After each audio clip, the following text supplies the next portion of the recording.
Thank you for listening to the Women's Motorsports Network podcast.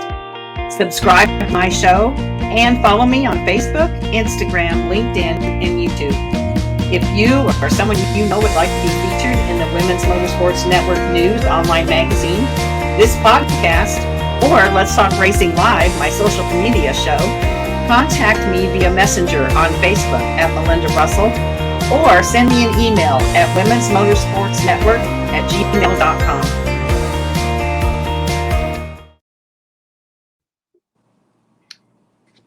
Hello, everyone. This is Melinda Russell with the Women's Motorsports Network, and it's my privilege to have as my guest today, Tami Bandimere. Tami and I have been trying to get together for several months, and we've had a husband who cut his arm, and she was traveling. We've had all kinds of things, haven't we, Tami? But yeah, we were persistent. We were persistent, and we finally are going to be able to talk today. And I'm really excited to talk to her and learn about all the things that are going on in her life and what it was like to be a racetrack owner and all those fun things. So, Tami, first, I'll get started with you telling me a little bit about yourself for the people maybe that don't know you, your family, that kind of thing, whatever you're willing to share. And then you can go right on into how did you get involved in motorsports? Absolutely. Well, Melinda, thank you for your persistence as well. It works both ways. And so I'm really excited to get the opportunity to share.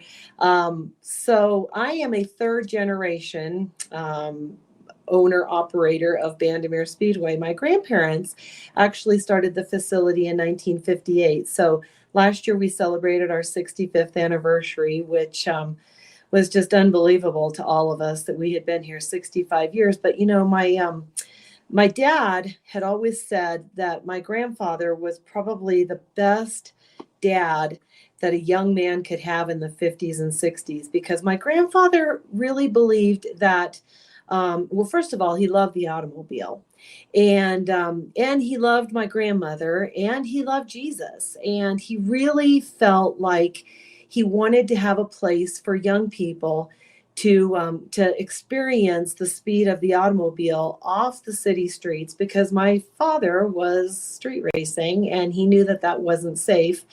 And he thought that, you know, most kids are given footballs and baseballs and basketballs, and they're told to hit them and to throw them and to play with them. And then they're given a car, an automobile, and they're like, oh, don't do that. Don't do that, you know. And he was like, no, there should be a place where they can have fun with the automobile, and it should be a safe environment, someplace that, you know, is a responsible place. So he and my grandmother, actually, this is the second location that we were supposed to be in. He had a brother that had some property and got all the permitting for that. And then when they started moving dirt, the neighbors said, what are we building here? And when he said a racetrack, they just all got up in arms. And according to my dad, it got a little ugly. And so my grandfather said, you know, I'm not really here to pick a fight. Find me a better spot. And so for the last 65 years, we have inhabited this beautiful location along the Hogback Mountain, west of Denver in Morrison, Colorado. And, you know, I was just telling Melinda that I just got back from Bristol, and man, that is a beautiful racetrack too. There are so many beautiful racetracks across the country, and none of us can take credit for that. That's all a God thing. That's all God's landscape. And we just kind of tuck ourselves into it and decide to make noise and run races. But over the years, you know, we've developed equipment for other racetracks and for sanctioning bodies for track prep. But we have, in 1987, we finally knew where the highway was coming. In fact, I'm sitting in my office right now and I can see the cars going by on the highway. So it's literally within walking distance of our front office. And, you know, they had said that give it 35 years and you would start to see development encroaching along the corridor of the highway.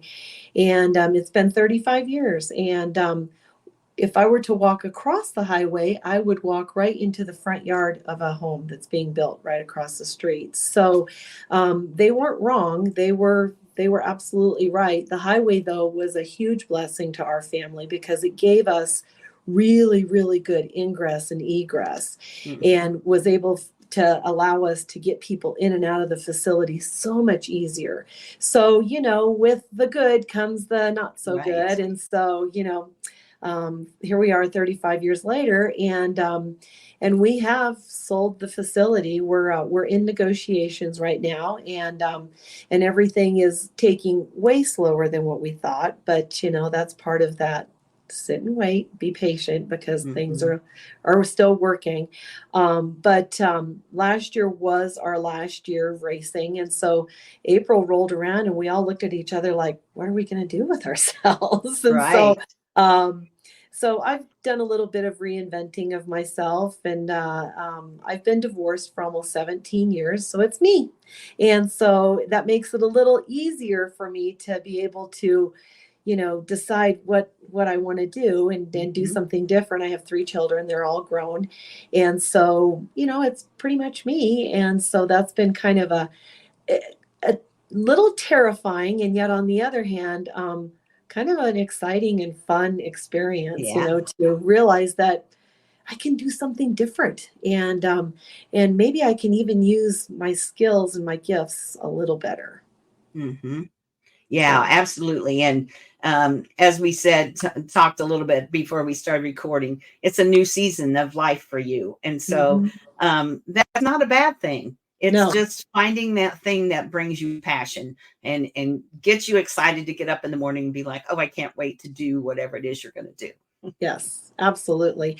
Well, and it's ironic that I'm with you today because I actually just debuted a new radio show here in Colorado, which I will then turn into some podcasts and that kind of thing.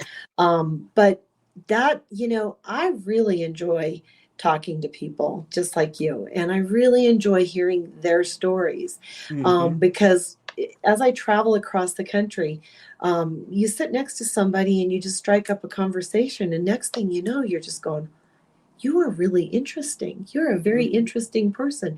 Yeah, Do other people know your story? And most people are like, oh, I don't really have a story, but we all have a story. absolutely. We all have a story. So I've had the opportunity to interview several people already and put some radio shows in the can, so to speak. And I'm so happy with it because some of them, when I approached them, they were like, me? You want to talk to Hmm. me? And I was like, yeah, I actually really do, because I know some things about you, and I want other people to know those things about you. So, yeah. Yeah, and I have the same reaction, Tammy, from people. Hmm. And I think people who are not famous, let's say, um, don't realize that their stories are just as interesting, sometimes more so. Hmm. Sometimes the adversity they've gone through or the accomplishments they've made that they just look at as not that big of a deal, but to other people it's amazing. And so I love those reactions like, well, what are we going to talk about? And I'm like, well, you're going to tell me your story. Uh-huh. And and then they're like, well, what kind of questions are you going to ask me? Well, I'm going to ask you questions that you're going to know all the answers to Hmm. because it's Correct. all about you and your story. And Yeah. there's just nothing better. I mean, you're going to be great at that show. And I can't wait to, hopefully, I can listen to it somehow. Will it be streamed? Yeah. So I'm really working on that right now. Actually, this radio station got in touch with me. I was on a show a couple of years ago, and they asked me if I'd ever considered doing a radio show. And I said, no, I really have never, that has never crossed my mind, to be really honest with you. And they had said, well, we'll put together something. We'll get back in touch with you. Well, that was 2 years ago. Hmm. So I completely, honestly forgot all about it. And then I get an email saying, hey, I don't know if you remember me, but we'd really like to pursue this. And I was like, wow. Wow. So it's just kind of grown from there. And again, I had that attitude as well. Me? You want me to do a radio show? So Hmm. I think probably the lesson in a lot of this is just say yes, because you just don't know I mean, I know there's some things that we definitely should say no to, but there are some of those opportunities where God tugs at your heart and you kind of go, yes, maybe Uh-huh. I don't know. I mean, the Bible says if he calls you to it, he's going to call you through it. So he's going to Right. get you through it. So,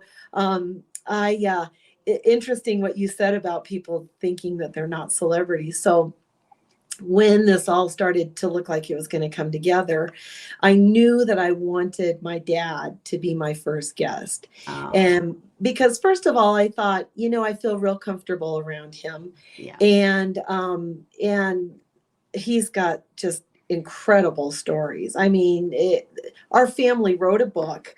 In fact, the name of my show is called Living It Loud. And our family wrote a book for our 55th anniversary called Living It Loud. And I'm the one that came up with that title because nobody really could come up with what they thought kind of encompassed everything. And it's not only living it loud as far as drag racing, but living it loud, meaning, our faith and that kind of thing. And so when this radio show came up, I was like, oh, I came up with a name for the book. I'm using the same name for Yeah, that's a great name. That's a great name. Yeah, I thought so. And then it gives us a chance to explain a little bit more of, what we live loud. But so I go to dinner with my mom and dad every Friday night.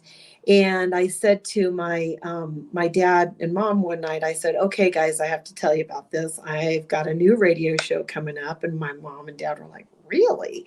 And I said, yeah. And I said, Dad, I'd really like for you to be my first guest. And he goes, well, I would be honored. And Oh, I said, and then I looked at my mom and, she's kind of going, yeah, that's a great idea.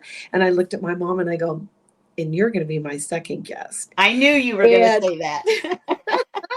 And she just looks at me. She goes, oh, Tami, my hands are sweating already. And I said, Mom, don't worry about it. I said, she goes, but how long is it? And I said, it's an hour. She goes, I don't have enough to talk about in an hour. And I said, well, you know what? I said, we'll start with a half an hour. And if you are exhausted and you have nothing more to say after a half an hour, then we're done. I'll fill in that hour with somebody else, And bless her heart, she comes into my office and we sat down and I said, I'm going to tee up a few questions and then I just want you to talk. And we got done with that hour and she goes, well, that went really fast, Tami Jo. And I said, yes, it did. Yeah. So I'm really excited. My dad's show aired last Wednesday and my mom's will air this Wednesday. Okay. So I wanted the two really most important people in my life to be the first two that I shared with the world. So yeah. And so tell me, while we're on that subject, how can I listen to it? Where do I go to find it? So it's actually on a radio station here called KLDC. It's 1220 AM. And I'm assuming that you can download an app for it. Probably. Because whenever, honestly, I have to be really serious. I mean, I don't even own a radio at my house anymore. So whenever my dad is on local radio stations, I download the app and then I can listen. They have a what's playing now kind of a thing. That kind of a thing. But it's called Living It Loud and it airs on Wednesdays at 8 a.m. Mountain Standard Time. And then it re-airs on Fridays at 6 p.m. Mountain Standard Time. So it's the same show Wednesday and Friday. Okay. And again, AM 1220 KLDC. And then, like I say, I've only done one show yet. So as soon as they send me the link to that, I will get it downloaded and it'll show up on, Spotify and YouTube and that kind of thing. And so then you can start searching for stuff like that. But I'm so excited for you because I'm going to bore you for a minute and tell you how I got started doing a podcast. I have a newspaper background. So for years when I lived in Illinois, I owned a weekly newspaper. And I used to get it, by the way. Really? Yes, I did. And so I used to tell stories, good news stories. I always said everybody else prints the court reports and the whatevers, And so, and my kids were in school. We did a lot of school news. So anyway, I had a newspaper background, my first husband and I moved to Michigan. He took a different job. And so, we sold that and that all went away. Well, then when my son was still living and he got us all involved in motorsports, time went on. We got crazy involved in motorsports. You know what happens? It gets in your blood and you can't get away from it. And so I decided that I was going to do a career change, kind of like you're doing. And since I had the publishing background, I thought I'm going to do a magazine, an online magazine. And so I talked to several people who had racing related magazines, and they all told me, do not do a print magazine. Do us an online magazine that people can print if they want to. So that was my first good piece of advice that I took. And so I started the magazine in August of 2017. So I had some friends that ran a racing series, and they called it a radio show, but it aired on Facebook. And so they asked me if I would be on, like, every week, 15 minutes, and interview a woman driver. Well, sure. It's kind of like telling the stories in a magazine, only you're talking to them. I thought I could do that. So I started doing that, and I did that for about 3 months on their show. And then the one night they said, one day they said to me, Melinda, your part of the show is one of the most popular parts. You should really have your own show. And I said, oh, you're kicking me off? And like, no, we just think you should have your own show. So I thought about it not very long and decided, okay, I can do this, So I started my podcast. And that's, almost 300 shows later. Here we are. So, and did you ever have a fear of running out of people? I mean, because every once in a while I think to myself, I've got a list. And then at first I thought, well, I could do this for like 3 months. And then I think I'm going to be out of people. And then all of a sudden, I'm realizing that person's got a good story. That person's got a good story. I need to write them down. I need to do that.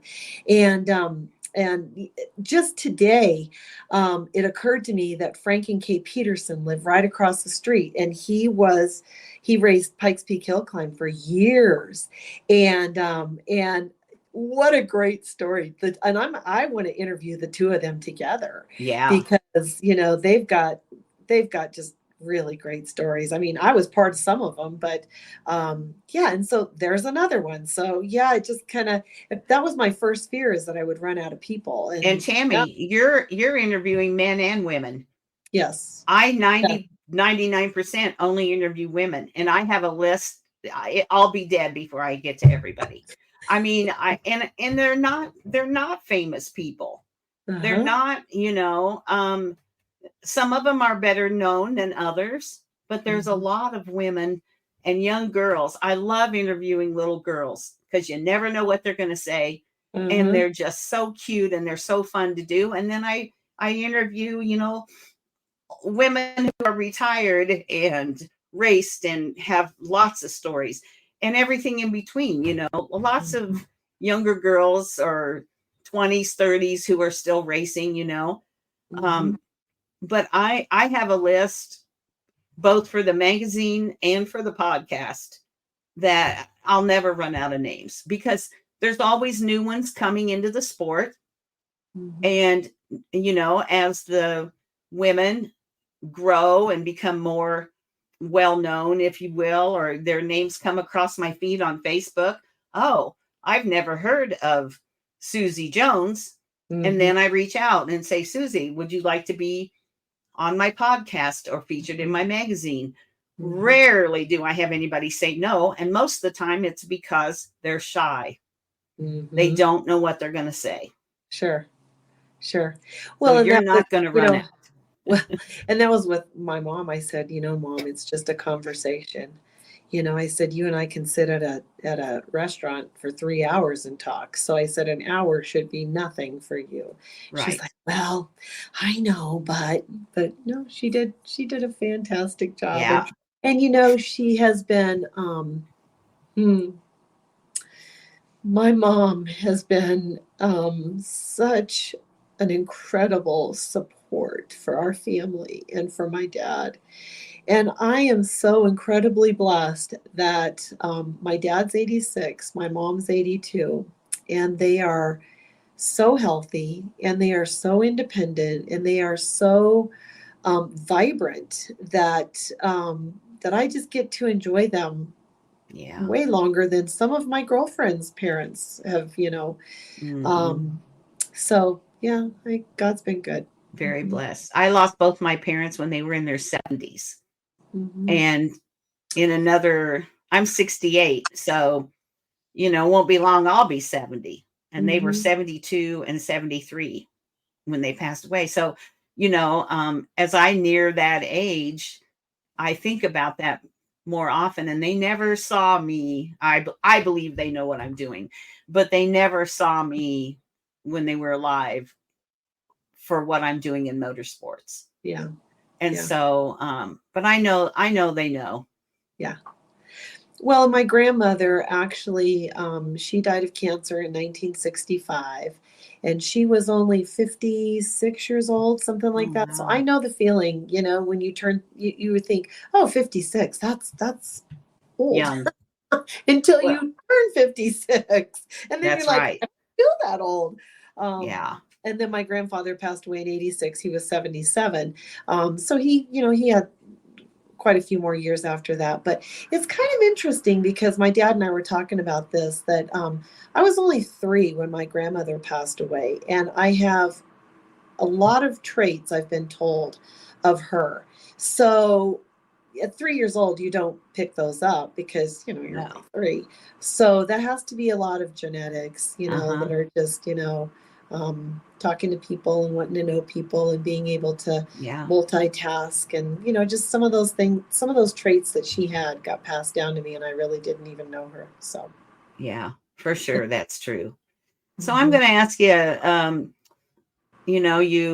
you're not doing the racetrack day-to-day management. mhm. So let's talk a little bit about what would have been your biggest challenge running the racetrack, especially as a woman, because some guys are not going to have a woman telling them what to do. And then what was your biggest blessing from being a racetrack owner? Well, probably the biggest challenge, and we're third generation, so truly, it was started by my grandma and grandpa, and then my dad was really the biggest bulk of the 65 years of running the racetrack. And of course, he just groomed my sister and brother and I to, kind of take over and that kind of thing. He retired, I think, for the third time about 5 years ago, and decided that the business should be run by the executive team, which is 7 of us. That it's my mom, my dad, myself, my brother and his wife, and my sister and her husband. So I think the thing that could be a challenge is that um, there are certain things my dad really recognized in all of us that we each had a different gifting. So that was really great because um, he allowed us to do what we like to do within the business, within the family business. And so, I really could care less about track prep. I mean, that is not in my wheelhouse. That's Mhm. not I don't care about that. But we have someone in our family that really knows how to do that. Great. You do that. And then, again, teching in cars and that kind of thing. Not really my wheelhouse. That's not really, I don't even really want to learn that. In fact, I've sat on several boards. I'm actually the chair of the Racers for Christ board right now, and I'll tell you about that in a minute. But every time I get on a board, I'm like, I will be the chair of the board, but you cannot expect me to do anything financial. Please do not put me on the finance board. You will be so sorry that you did that. I'm just telling you up front.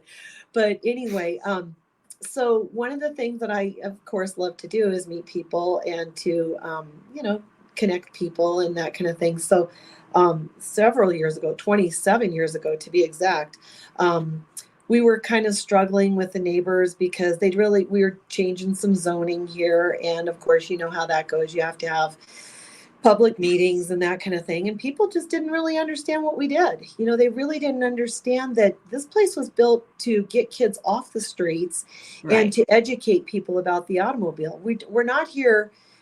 Our intent is not to make your lives miserable as our neighbors, you know, to tie up traffic and to mess with your sleeping pattern and that kind of thing. That's really not our intent. And so I started a reading program called Race to Read for elementary age kids, and started it at the school that my kids went to, elementary school. And it just began kind of organically. It was a brand new school. They were looking for something fun to do the first year. I said, well, let's do a reading program. And if they read a certain amount, they get free tickets to the races for themselves and an adult. And so we did that the first year. And you know how that is. You're kind of going, done. How many years ago was that? 27 years. Yeah. And you're still doing it. Well, we finished it in 2023 because, you know, now we don't really have the key to it was the fact that, you know, the kids could earn tickets to come to the races. And since we're not racing this year, that kind of throws that out. But for 27 years, I'll tell you what, we had, and some years we had 35 schools, some years we had 70 schools, you know, it just depended. And we didn't spend really any advertising on it. It grew by word of mouth. And the beauty of it is that we didn't tell the kids what to read. We just said, read. And whether that was menus at a restaurant, and that's how you got your 15 minutes a day, because it was an at-home reading program. Okay. So it was something that the parents got involved in as well. And which I know would really warm the hearts of my grandparents that it was something that parents did with their kids, you know. But anyway, and so then the kids would earn some fun little prizes, and then they would get to come to our Night of Fire and Thunder, which was our season opening event in May, and they get to come to the races, and they were so excited. And I think the parents were just as excited because typically it was, you know, it was probably about a $50+ ticket once you put the child ticket and the adult ticket together, and so many people would drive by this place and say, I drive by there all the time, but I've never had a reason to come until Susie read and got tickets to the races. I'm going to take her to the races. It was part of her, you know, her reward. And so that we were well into our second generation and starting to touch at the edge of the third generation of kids being involved in Race to Read. So I just personally, that was something that was really something that was, you know, my dad allowed me to do it. And I remember we were probably 5 years into the program. Well, 3 years into the program, I realized this was a thing. And so I said, I really need to create a curriculum that is consistent across the board, times, you know, all that kind of stuff. Otherwise, we were going crazy. And it was probably the 5th year. And my dad says to me, he goes, so how many tickets you think we're going to give away to the races? And I go, well, you know, we've got 10 schools involved in the program, and at 500 kids per school, you know, that's about 5,000 kids. And if they each bring an adult, that's about 10,000 people. So I said, you know, and he goes, you do realize that's half of our capacity. And I go, oh, but you know, as well as I do, that they don't all come and they don't all, you know, so, and we blew past 10 schools like it was sitting still. So it never became a problem. It never became a problem. What it did do is it made that event be an event that we knew how to plan for, because we knew that we were going to be at capacity every year. You know, there's always events that you go, well, I hope we advertise correctly. I hope that the weather holds. I hope that this, I hope that that. And it was always, we always knew that event was going to be packed because of Race to Read. So, and I got so many nice notes, especially from mothers of sons, because typically girls will curl up with a book, you know. Absolutely. Boys are a whole nother animal. Yep. And, they just have way too many things going on. And to sit down and slow down and read a book. But the best notes that I got from mothers and parents were, it finally, because there were cars connected, there was racing connected. My son said, and it was a 6-week program. So it wasn't, it wasn't a career. It was Wasn't just the whole 6 weeks. school year. Yeah, it was, and, most habits can be formed in 3 weeks. And so these boys started reading and they started getting connected with chapter books and series. And then they couldn't wait for the next book to come out in the series. And we did it for elementary. We did it preschool and elementary. So 6th grade was the cutoff. Once they get into middle school, that's it. It's not, I wouldn't say you've lost them, but if you haven't created a love for reading when they're young, then it's very difficult to make that happen. So anyway, sure. That's probably a challenge. But again, because we were allowed to do what we were gifted and where we felt, that we felt comfortable. My sister, she handles all of our souvenirs out here at the track, and she's remarkable at it. And so, that was always really good. Probably the biggest blessing is the people that have come across that we've been able to get to know, and families, and you don't really realize that, after 65 years, and we announced that we had sold the property last year. All of a sudden you just get all these notes and emails from people saying, I don't know if you realize, but my dad or my uncle or my brother or my sister or my mother or my aunt or whatever. And then they just go into stories. And some of them we know. And then there's some of them that we're like, did you know this? Did you, have you ever heard that story? And so that was, the biggest thing is the blessing. And what it taught me as a person, as far as a work ethic and integrity and that kind of thing. I was talking to somebody at Bristol this last weekend, and I was saying, I really have a hard time walking past a piece of trash on the ground. I don't care if it's at Walt Disney World, if it's at a drag race, or if it's at a mall. I really have a hard time, because that's the first job that I had out here at the track, was picking up trash. Because when you're 7, 8 years old, there's not a whole lot else you can do. Right. And you do that when nobody else is here. So, it's pretty safe. And I remember my grandfather making us pick up cigarette butts, because cigarette butts are trash. And so when I see somebody flick a cigarette butt, I'm just like, there's a part of inside of me that doesn't get real nice, but those are the things that, and our kids work other places now. And, that work ethic is still, it carries with them, because that's what we learned how to do when we were young. So again, like reading, you learn it when you're young, and it kind of just stays with you. So as you were talking about the notes that you received, I was thinking, I think there's another book in there somewhere.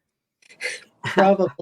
It's really interesting, because me being the reader person, when I mentioned this to our family in a family meeting, I said, you guys, when we have oil downs at the track, we have downtime, my dad would get on the microphone and he would start just kind of, let me share with you this, let me tell you that, and invariably people would come up to us and say, is there a book that has all these stories in there? And we're all like, you really think somebody would read that? And so finally, when it was getting close to our 55th anniversary, I said, I think we should look into writing a book. And of course, all 6 heads turned to me and they go, that's a great idea, Tami, go for it. And I went, I've written press releases and I've written speeches for my dad, but a book, that's a whole nother animal. And it's a big book. Yeah, it really is. Yeah, it's got let's see, I think it's got 201 pages or so. But, I mean, and it's a fun read. It really is a fun read. And I thought it was, and then people that have read it. But anyway, so now all of a sudden, now my hands are sweating. I'm thinking, oh man, what did I get myself into? Well, I was on the board for Racers for Christ, and Lisa Edwards, her husband Mike Edwards, used to race pro stock, and she was on the board with me. So she and I got to a board meeting in Arizona one year a little early, just so we could spend some time together. And she goes, "So what's going on, Tami?" And I said, "Well, I kind of got myself into a little bit of a situation, and I'm not sure how to get out of it." She goes, "What's up?" So I told her. She goes, "Oh, I got the guy for you." I'm like, "What?" And she says, "Yeah, his name is Chad Bonham, and so he's get this in the right spot. I see it. Chad Yeah. Bonham. Yep." And he wrote articles for Fellowship of Christian Athletes. He wrote books for other Christian athletes and that kind of thing. And she says, he lives in Oklahoma. She says, "Let me get you hooked up. I don't know if he's got any projects on his plate right now, but he's definitely the guy you need to get in touch with." And I'll tell you what a godsend he was. We flew him into town. He met our family, and I started sending him people. And of course, I would call the people first and say, "You're going to be hearing from Chad. Please give him, 30 minutes of your time, because we're writing a book and we'd really like to have you be involved in it." And it was just, it actually went together in about 10 months, which is Wow. unbelievable. Quick. And we were able to debut it at the Mile High Nationals at our 55th anniversary. And so it's about 10 years old. So you're right, Melinda. It's probably time for a rewrite. Yeah. Especially where you're kind of at the end of your story with the racetrack, and you've gotten all those notes from people. I mean, as the former owner of a newspaper, and I loved to write stories. And I think people love reading those kinds of stories. Mm-hmm. So where could somebody get a copy of that book? Yeah. So if you go to our website, which is bandimere.com, there's a spot on there where you can order a book, or get in touch with me, which is Tami, Tami, at bandimere.com. So just my email, my first name at my last name.com. And and they're $14.99, $15 if you don't want to deal with the penny. Yeah. And typically it costs about $5 to ship it to you. But I think there's a lot of people that would enjoy reading just racing stories. Doesn't matter if you've never been to that track. There's still good stories. Yeah. Yeah. Well, and there's some interesting personalities that we ended up, I'm sure getting some stories from.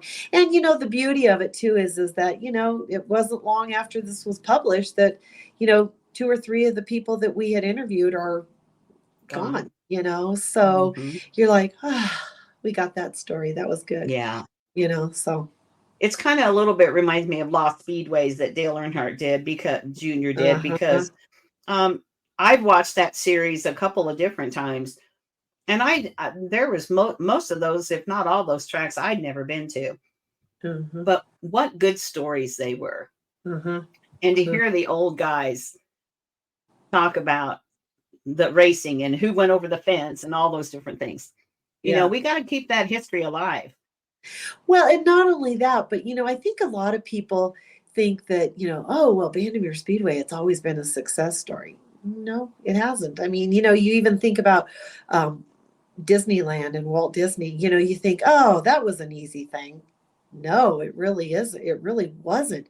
I mean, there were so many times that he came up against a major roadblock and said, "No, I believe in this. It's going to happen, and I'm going to continue to push forward." And that's kind of us as well. I mean, there were a lot of things that were roadblocks, and we just kind of said, "Well, we think that this is the right way to go, so we're going to keep pushing it and see if it'll work." And fortunately, it did.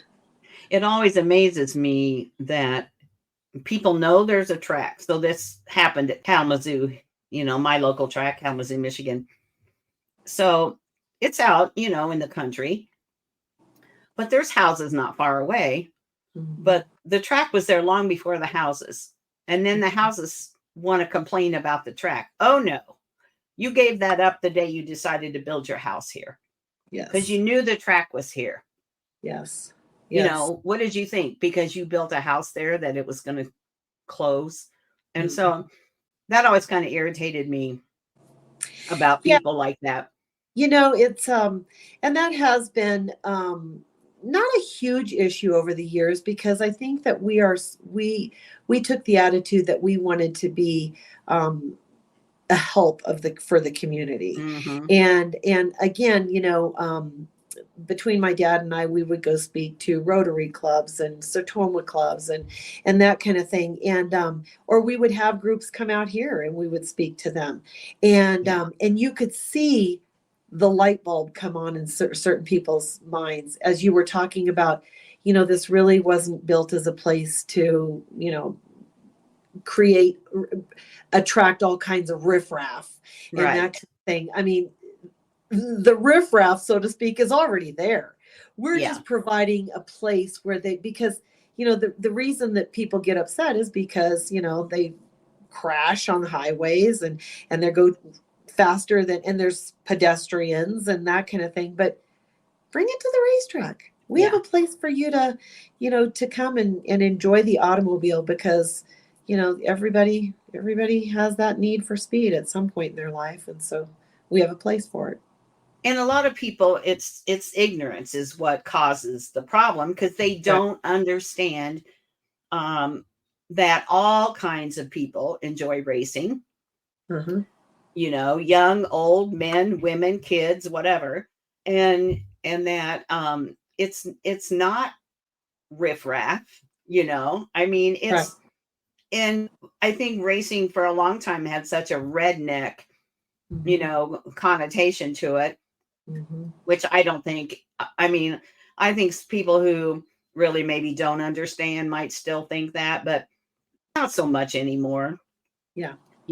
Well, and when you have a it's not an us versus them mentality, when you mention to them that, when you're on an on-ramp and you're getting on a highway and there's a lane that's going to merge, are you going to be the first one on the highway? That's racing. I'm sorry. And they go, oh yeah. I mean, whenever you accelerate, that's part, that's that thing inside of us that says, I'm going to beat you. Right. So isn't that the truth? Yeah. And it's worse now than ever. For sure. Sorry about the coughing. So sorry. No. So Tami, what is your legacy? Your family's legacy for Bandimere Speedway? We have made it very clear that this place was not really even about drag racing. It was about having a platform to share the love of Jesus with people. And when people come to our facility, they know that there's something different here. They can sense it, they feel it. And it's not just the setting, although the setting is beautiful. And you and I talked before, has nothing to do with us. I mean, we didn't build this mountain behind us. Right. But I think that when you have an attitude that your guests are your guests, they're not your customers, but they are people that you want to take care of, and you want to know more about them, and you want to share in their highs and lows with their families, and we've gone through generations of families here as well, grandpas and then their children, and then their children, and then their grandchildren, and that kind of thing. So I think that that's probably, if somebody were to say to us, I came out to your racetrack and I really enjoyed the races, but I did feel like there was something different here. There it is. Yeah, for sure. And my grandparents would really be, I think they would be really proud of that. I really truly think that they would be proud of that. And, because for them, racing was just something that gave them an entree into sharing with other people, into being part of people's lives. Yeah. And the friends that you've made, I always, I a lot of times ask somebody I interview, what's your favorite thing about being involved in racing? And I would tell you that 95% of the time, the answer is the people I've met. Mm-hmm. Yeah. Well, I mean, even I go to quite a few of the NHRA national events, and when there is something that goes down with somebody, one of the guys in Tony Schumacher's pit area got hurt over the weekend and was in the hospital, broke his leg. And I'm telling you, when he finally showed up on Sunday, you would have thought that, I mean, we all just rallied around him. Everybody, it wasn't just Tony's group, but everybody was like, "Are you okay? Is everything good? Or we're worried about you." So, it's just that it's knowing that you have that group of people around you to support you, and that at some point they're going to support you, but you're going to support them as well. Right. Yeah. You always have those people that have your back. Even you don't think about it until something happens. And then when you're the one on the receiving end, I've been on the receiving end, and when my son passed away, the race people were the first ones to reach out to me because he was the racer, Yeah. And you just never forget those people. And no matter how far away you move or you change jobs or whatever you do, they're still your race family for sure. For sure. Yeah. Well, Tami, what have we not talked about that we should talk about? Because I feel like we could just sit and talk all day long. Well, we probably could actually talk all day long. One of the things that I'm really honored to be is the chair of the board for Racers for Christ. Yes. And Racers for Christ has been around for about 52 years, and we provide encouragement and ministry in all forms of motorsports, not just drag racing. But it's God has been so good to that ministry over the years because, as it is, how things ebb and flow and, that kind of thing. And it just seems like, people just really need somebody to care about them and to, take an interest in them. And that gives us then the opportunity to share with them about Christ and that kind of thing. And, I heard somebody say the other day, so we're populating heaven. And I said, I think the better thing is we're depopulating hell. There you go. Good. I comment. kind of like that. Maybe even better than populating heaven. But we've just got some incredible people that that hang out in the heat and the weather and go to hospitals and visit with people and are there, like you said, when your son passed away, that are come alongside people and comfort them and that kind of thing. And so it's just part of that community that just is just really special. And I'm really blessed. I laugh that, if you don't want to get put on a committee, don't ever leave a board meeting and go to the bathroom. Oh yes. Because you come or don't not show up. Yeah. Don't miss a meeting because that's the night you're going to get dragged into whatever job it is. Correct. Yeah. And that kind of happened to me a little bit when I became the board chair, but it's just been such an incredible opportunity because when I was actually asked to serve on the board, I was going through a divorce and I was dealing with a lot of feelings of rejection and, that kind of thing.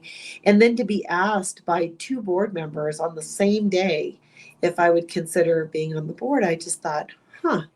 And again, it was one of those yes moments that, that I thought, yeah, I think I need to say yes to this. Yeah. And I'm really glad that I did.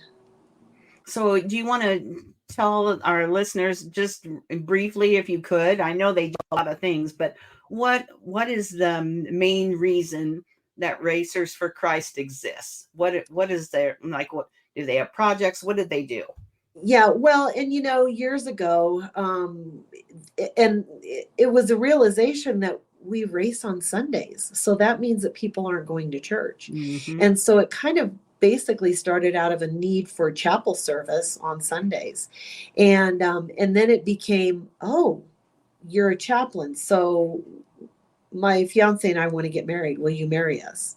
Oh, so and so lost a child, or so and so lost, would you be willing to do that, funeral service or memorial service?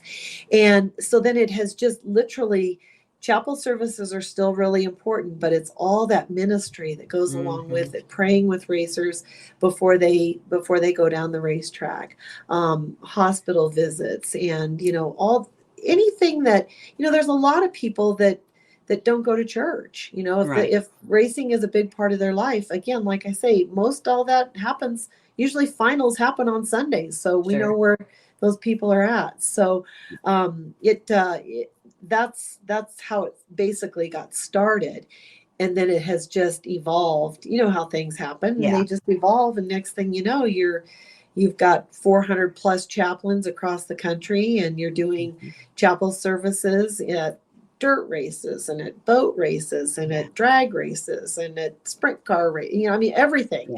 And we have a really great training program that we allow all ministries to be a part of, all racing ministries to be a part of, because it's just an important thing that they're trained properly, and that they know how to handle themselves in split-second decisions, in situations. So it's been really an awesome thing. So I would guess we can Google Racers for Christ and find somebody in our area, wherever we happen to live, and maybe even get involved if you want to. Absolutely. We're always looking for chaplains. We're always looking for people to get involved. Awesome. So, and usually that's what happens is they're like, well, I'm here anyway. I'm here. So why not? Why not, be a part? So, Yeah. Well, Tami, oh my gosh, I've so enjoyed talking to you today.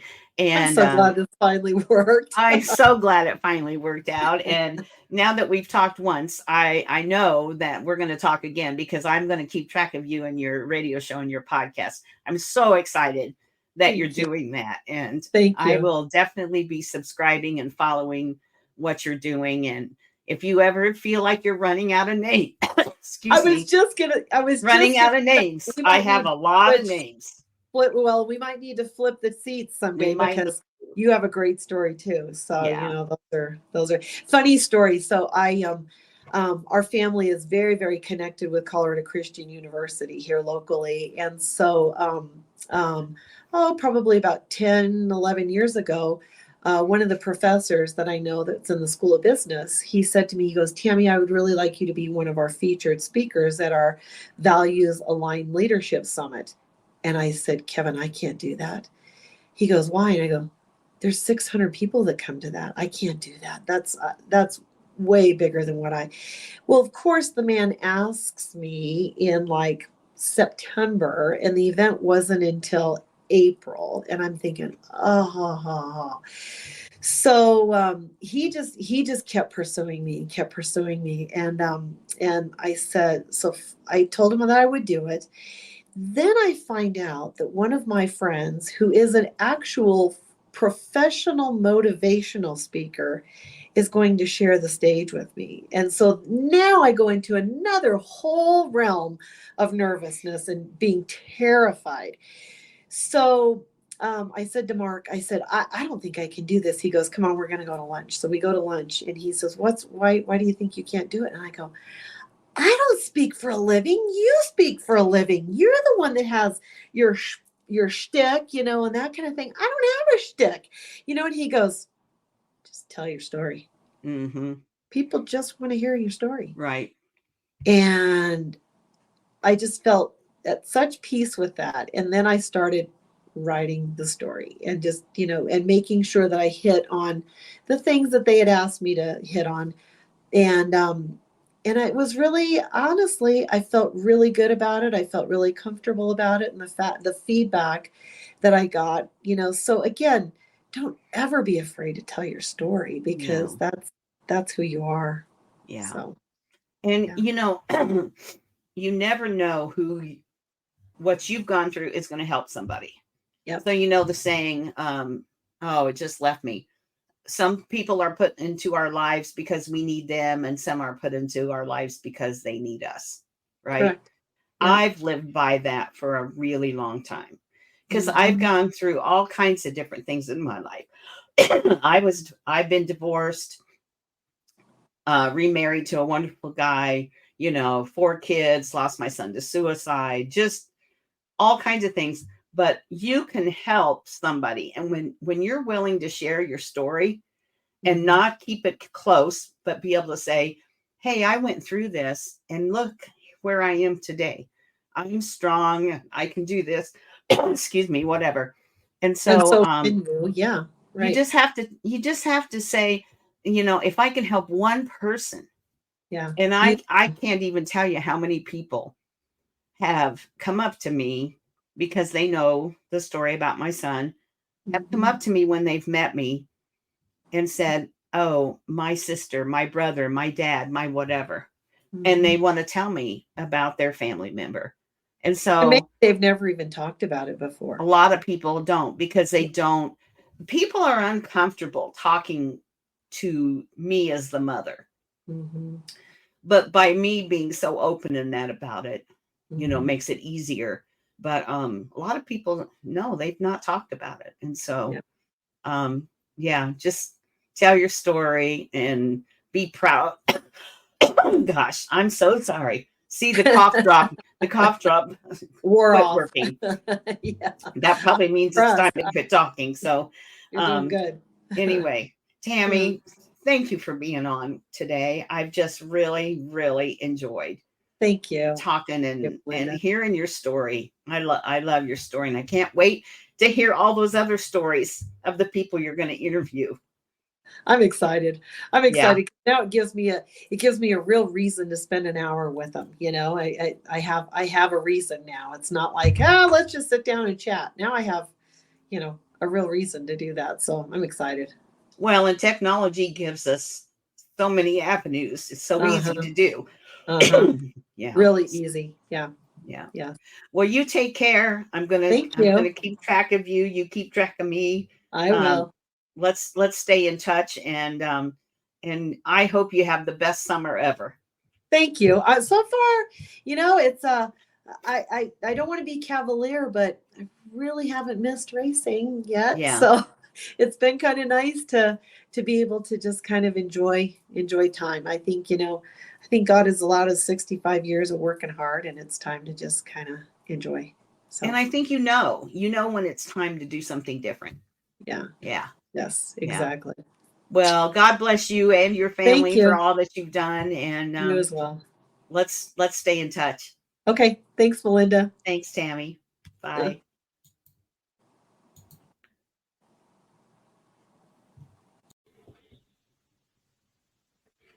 Hey, my name is Melinda Russell, and I am obsessed with telling the stories of women involved in motorsports, young and older, from all walks of life, currently involved in a wide range of roles or sharing their stories from the past.